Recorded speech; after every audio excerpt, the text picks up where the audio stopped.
Hi everybody! It's been a while. You saw a lot of me over the summer as I was in book sharing mode. And then my husband and I moved this fall, and I'm in a little bit of a sabbatical nesting mode. When your roots get uprooted after a move, I just like to picture coming and just kind of being super gentle with them and letting them get rerooted. And so lots of nourishing going on this side. But I woke up early this morning, just really with all these like feelings inside that I thought I would just take the time to pop in and express, especially for all of us who are making choices this holiday season, whether that's Thanksgiving Day or Christmas Day or Hanukkah or whatever special gathering days are in your future, or if it's just even the season in general. We have, as a culture, created so much wonderful rituals and a lot of expectations around all these events and gatherings and parties and family and friends. And in a year where that sometimes choosing to say no to being in those gatherings and in those relationships, while you often don't hear from me saying, don't go, don't be with people, say no. Right now, the truth is that's one of the most loving, generous, brave, kind things we can be doing for the people we love and for our relationships. And so I just kind of woke up saying, I really want to talk about loneliness a little bit. I wanted to share some thoughts I had about how choosing to be alone isn't the same as lonely, and wanting to kind of presence that and talk about it a little bit, and then give a few practical tips, some ideas to kind of help you start your thinking and your planning so that you can prepare for a season that feels as good as it possibly can for you. So first, when we think about loneliness, I'm always defining that, and I think it's helpful to define it again in this context. And it's like hunger. I think that's one of the better ways to do it, where it's not a bad thing to be lonely. It's not a bad thing to be lonely. That's worth repeating. Sometimes we have such a resistance to it. We've had a stigma around it. It used to be something that we just felt was really shameful and bad. And the truth of the matter is, it's like physical hunger, where it's something good. It's telling us that we have a hunger for connection, for each other. And that's a really beautiful message to be receiving. It's only bad when you see all the studies and all the report that says loneliness is killing us. It's only bad if we don't get that need met. Much like physical hunger, we don't die feeling hunger. It's actually healthy to wait until we feel hungry to eat. And then that's when we need to go get the need met. And if we don't have access to food, or that we don't eat food, that ends up having all of those more chronic and harmful effects to our body.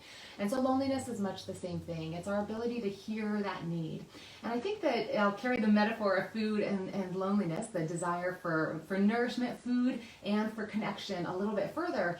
And that is that we never advocate, when it comes to eating food, just eat all day long, eat nonstop, eat all the time. And yet with loneliness, I think sometimes we can fall into this fear that we need to be with people at all times to avoid loneliness. And it's really important to recognize that just as food is an important part of physical health and diet, so is not eating food at times. We take fasts.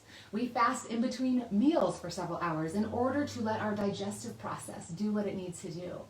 Some people choose to fast for longer periods of time, for a day or for intermittent fasting, because we're seeing the science show how much it does for our bodies if we can give the digestive system a break so that it can go into all these other repair and cleaning things in our bodies. And I was thinking about that this morning, thinking about the holiday season, and just saying, what would it look like if we could see some of these moments as fasting, as not needing to be with people in order to feel okay. I think, sorry, I'm still trying to sort this all out, but I was thinking about how I think so many of us tend to be connected, busy. It's like we're busy and we're trying to connect with so many people, but we're missing both ends of it. Some of us. Some of us are missing the end where it's really meaningful, nourishing connection, like the real sit down and eat a healthy, good meal and really be connected. And some of us are missing the other side where it's really being comfortable with alone time, with the fasting, with the relationship to ourselves, with not panicking when we're in our own company, to really taking the time to reflect and to know ourselves. And that both aspects, when it comes to food, are healthy to eat and to digest and to repair and to rest. And it's similar with our relationships as well. When we're fasting from relationships, when we're choosing to be alone, that too is an act of love and a part of our health, of our relationships. The more we can spend time with ourselves and be comfortable with who I am and my journaling and my reflecting and my own company and what I enjoy doing and my activities and my moments, the more I'm able to show up in relationship. And so one of my invitations for all of us, myself included this season, is to think of this as times where even if we're physically distanced from each other, how can I do both ends well? How can I make sure that I'm not just busy and interacting and connected and like snacking all day, but how can I make sure that I'm making really meaningful choices and going deeper with people in meaningful ways where we're physically distanced but not emotionally distanced? In fact, maybe we even risk a little bit more, having more meaningful conversations and more meaningful and intentional moments. And how do we also do the other side where it says, what can I do to invest in my relationship with myself? I might be alone a little bit more this season. I might be alone with my family a little bit more this season. I may not be with all the people that I want to be with. And how can I do that in a way that still feels good and feels nourishing? And so I don't know if that metaphor works for you. But I just was saying, I wanted to really reiterate for all of us that we're not super comfortable as a culture being alone. And so it's sometimes easy for us to do everything we can to avoid it. We're almost more comfortable with busy than with bored. We do almost anything we can to avoid being bored.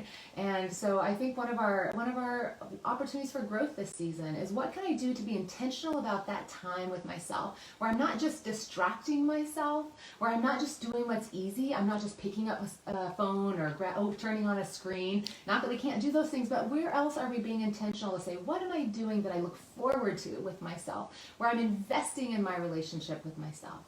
And so with that invitation, as so many of us, I just want to say, being alone is one of the bravest, most generous things we can do. And it's for our sake, for our own sake, and for others that we're doing this very compassionate act to being alone in moments this season. And so what can we do to build our relationship with ourselves? And so I'm going to use the triangle just ever so briefly to walk us into thinking about our relationship with ourselves and how we can maybe look at that this season in a way that makes it more meaningful. And so that we want to take care of both ends, and I'm going to focus on the end of being with ourselves a little bit more. So first of all, if you've ever listened to my videos or gone on retreat with me, you know that I tend to start from a place of how do I want to feel. Which is powerful, because if you look at the triangle of relationships, it starts with positive feelings as the bottom, as the foundation. And so how do you want to feel this Thanksgiving, this holiday season, this time where you would typically be doing this event with people and you're not doing that thing? Instead of having the holiday party, whatever area you're feeling the most angst around, or some of the most disappointment or anxiety or fear around, maybe let's start there. And let's just start with the inquiry of, how do you want to feel? And just start with feeling words. I want to feel cozy. I want to feel nourished. I want to feel settled. I want to feel grounded. I want to feel connected. I want to feel calm. I want to feel energetic. I want to feel joyful. I want to feel generous. What do you want to feel? And so maybe just think about that day, that event, and just start with writing down a few feeling words, a few emotions that say, if I could feel this way on that day, that would be, that's what I want. And we tend to often come at it with, what's the event and who am I going to see and what am I doing? But let's start with the place of, how do I want to feel, and then plan out from there. And for some of us, it might be hard to name how we want to feel. It might be helpful to name how we don't want to feel. I don't want to feel stressed. I don't want to feel pressure. I don't want to feel guilt. I don't want to fill in the blank. And now, as we look at a few of those words, the next thing I always do is say, okay, so let's brainstorm some actions that might help me feel these things or not feel those things. And if you're watching live or you're watching the recording afterwards, I would love to see what some of the words are that pop into your mind of what do you want to feel. What are some of the words that matter to you that you just think, when I think about that day, that event, I want to feel? And fill that out, and now let's just brainstorm a few moments for think about that action, the actions that will lead to that feeling. And so, if I want to feel centered, what are the things that leave you feeling centered? What are little tiny micro things? What are the big things? What are all the different ideas that come to mind? What will you wake up and do that morning that will help you feel centered? What will you eat that will help you feel centered? Who will you reach out to that will help you feel centered? Or if your word is proud, I love that word. I love the word pride. I think so often we are scared of that word. But what would leave you feeling proud of yourself that day? And so just kind of let yourself reflect. This is a part of vulnerability. So when we look at the good relationship with ourselves and there's positivity, as we're naming how we want to feel and what we can do about it, we're also being vulnerable with ourselves. That's the third requirement of relationships. We're actually choosing to reflect, to pause and to pull back and to say, who am I and what do I actually want to feel? We usually just chase after an event or a person or activity, and then we hope we feel something on the other side. But hey, I got to tell you, I have been in this business a long time, and I was a pastor for a really long time before that, where I know that even on years where we are allowed to be with whoever we want to be with, the holidays are still a really hard, sad, challenging time that don't live up to a lot of our expectations for so many of us. We've lost people this year. We've lost relationships this year. There's a lot of things to grieve, and there's a lot of things that we can't do, even in a year where everything's fine, right? And so we carry all of that with us this year, plus we carry with us other limitations. And so this is a really important time to really say, how do I need to feel, and what do I want to feel, and who am I this year in this moment? Maybe there are things I need to grieve. Maybe it would feel good to step into something where I'm honoring that and doing a ritual around that. Maybe I do need to cry. Maybe I do need to have other emotions be a part of it for how I want to feel. And so I'm inviting you to really carve out some time for reflection, identifying how you want to feel, what actions will lead you to that. And then the third requirement of all healthy relationships is the consistency, the showing up. It's the availability, the willingness to be available. And normally we talk about that as the willingness to be available in time with somebody else. Like actually making the time, initiating the time, carving out the time with someone else.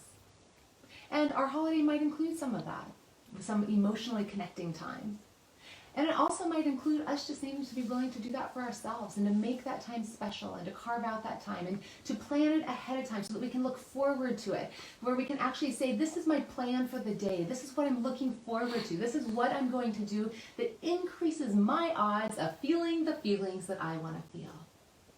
I think about my birthday a month or two ago, wanting to go and do something really special for my birthday, as so many of us have wanted to do with various events, and there were fires outside, and so the smoke prevented us from being able to go out, and the pandemic prevented us from being in anywhere. And I was disappointed and I was sad. And my husband practiced these three things so well in that we had incredible limitations on us. And we were just going to be in the exact same living room we had been in for 6 months or, years, but being trapped there feeling. And it was amazing how stringing some lights around the living room, bringing a little table from the kitchen into the living room, turning on some music, lighting a candle, just creating a different environment. It carved out this invitation for me to step into a space differently. It was the same space. Nobody's fooling me. I'm still in my living room. And yet it was magical now. And it was special. And I had the gift of having someone else help me do that. But sometimes we have to do that for ourselves. Sometimes we have to say, okay, what can I do to make this little breakfast special? Maybe it's choosing to buy a croissant ahead of time that I'm going to read while I read that novel, that I'm going to eat while I read that novel. Or maybe it's drinking my coffee out of a special mug that reminds me of my friend Valerie who gave it to me. Or maybe it's deciding to say, I'm going to light a fire and bake some cookies for myself while I write cards that I'm going to send out to people I love this season. It's what can you do with that time to make it special for yourself? What can you do to gift that to yourself and make it meaningful? To make it kind of an invitation to look at the space differently. And so I invite you this season. I know none of us just fixes it. But a couple thoughts where I just wanted to kind of share with you the beginnings of reminding yourself that you might feel lonely. There might be moments where you feel lonely the way you would feel hunger. And we don't need to panic. It's not bad for us. It's a moment where we can say, yeah, I love people and I miss some people and I want to honor that. And is there an opportunity there where I can reach out to them in a special way, where we can have some emotional connection? Or is there something I can do to help myself feel more connected to my community or to people around me? Maybe is there a way I can crochet something for somebody or bake something for someone or write cards to people or leave audio messages for people I love expressing my gratitude for them? Are there ways that you can reach out and feel connected? But then also to say, and it's okay, I honor that loneliness and I'm choosing this year to invest not just in needing to be around people, but in connecting and belonging to myself. That's a really powerful part of belonging too, is that I don't need to have people around me all the time. I like it when it happens, but I also need to treat myself the way that my husband treated me for my birthday. I need to be able to do that for myself. We all need to be able to make these moments special for us. And so, yes, this year, one of the most loving things we can do for our relationships is not be around each other physically. But one of the most loving things we can do in response to that is say, how can I express my love to the people who matter? And how can I invest in my relationship with myself? And so I just want to invite you to be proactive about it. Don't panic when you feel lonely. It's easy to do. I think we're so used to, it's almost like you hear those studies that say we're so used to stress and adrenaline that we kind of worry and panic if we're not feeling it. That you almost have to detox from it, and then we think something's wrong because we're so used to feeling a certain way. We're so used to feeling plugged in and connected and having all these events or these people. What would it look like if we just unplugged a tiny bit and didn't panic and didn't judge it, didn't see it as a negative thing, but just said, I'm going to connect to myself in meaningful ways. I'm going to do special things, and I'm going to find the ways that I can love myself well. Just remember that we're all choosing to be alone in different ways. I say alone, we may not be isolated completely, or we might. But we're certainly not with all the people we want to be with in all the ways that we used to want to be with them. And so as we are alone, just remember it's not the same as lonely. We can belong to ourselves. We still belong to each other. We can still reach out and have those special moments. You are not alone. And so this season, we'll just have to keep reminding each other of that, won't we? And so as we pull away and aren't in all the same physical connecting ways, let's keep reminding each other that we're there for each other. I'd love to hear from any of you what ideas you're doing. Share in the comments some ideas, some brainstorms. What are you coming up with? What are you thinking of doing?